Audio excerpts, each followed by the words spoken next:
Good morning, folks. We begin just out ahead of our C-shaped phalanx of solar tornadoes, watching a much smaller filament lift up and snap. There's no major CME involved here, but this small eruption is part of a chain reaction event.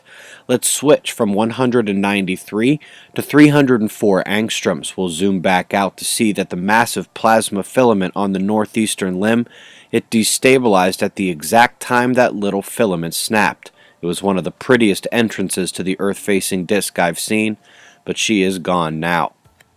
Then, just a few hours later, an umbral surge, shift, and release of the umbral fields at the sunspot below the C-shaped phalanx of solar tornadoes tripped up the equilibrium those filaments had found in the corona, and just like that, the solar tornadoes are just about gone, lost back down to the surface of the sun.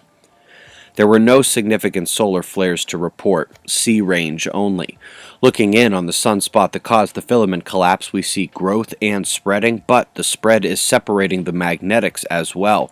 Still need another day or two to analyze those cresting the limb now. In 211 angstroms, we're beginning to see that the transequatorial portion of the coronal hole is not quite as visible as the southern extension. Both will face Earth soon, however. Solar wind. The coronal hole stream took the speed up over 700 kilometers per second. Plasma temperature, which had been around 1 to 2,000 Kelvin, is now pushing 70 to 80,000. We've been unstable and in and out of geomagnetic storm conditions. Beneath our feet, we're back at unusual locations. Albania is not your everyday quake zone, and Iran only gets upticks every few weeks to months. The real story in this realm, however, is volcanic, as we now add 2 more volcanoes to the very long list of recent eruptions, especially from Alaska over to the Kamchatka Peninsula of Russia. Top article today comes with a video, the Dawn mission and its ion propulsion. This is a very important mission given some Starwater hypotheses about the chemical makeup of asteroid belt objects. It has already revolutionized how we look at Vesta, and now it's on its way to Ceres. It arrives on March 6th. We're in the Indian Ocean where Major Cyclone Kate still can't find anyone to play with out there. Meanwhile, Yang Mi is now sitting directly on top of yesterday's Earth spot quake, shifting westward slowly. In the North Pacific, you see 2 very powerful lows. The low nearer Alaska is matched with a high-pressure node to the southeast, wrapping its wind drive back around and absolutely frosting the U.S. and Canada. Temperature overlay shows that it is indeed warmer in parts of Alaska than in parts of the southernmost continental United States. In fact, for as long as I've looked at the temperature delta and departure from normal, I don't think I've ever seen it look like this.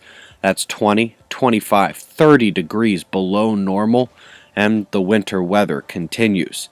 In terms of a frost and freeze condition, tomorrow morning will deliver this, most of the country under a cold watch with some areas being very cold. In Europe, a low has shifted to the north and brought Sweden and Finland onto the playing field Norway has already occupied for 2 days. We've got lows to the east and that moisture flow bringing snow to Germany and surrounding areas. If anything, note how Finland is almost completely in purple today. Would anyone like to guess where the convergence is down under? Low between nations shifting its convergence back up across northern Australia. I'd say your weather is boring me down under, but these are indeed thunderstorm lines. We've got the current conditions and shots of our star to close. It's 6:15 a.m. Eastern Time, 5:15 a.m. Central. That's the news. Eyes open. No fear. Be safe, everyone.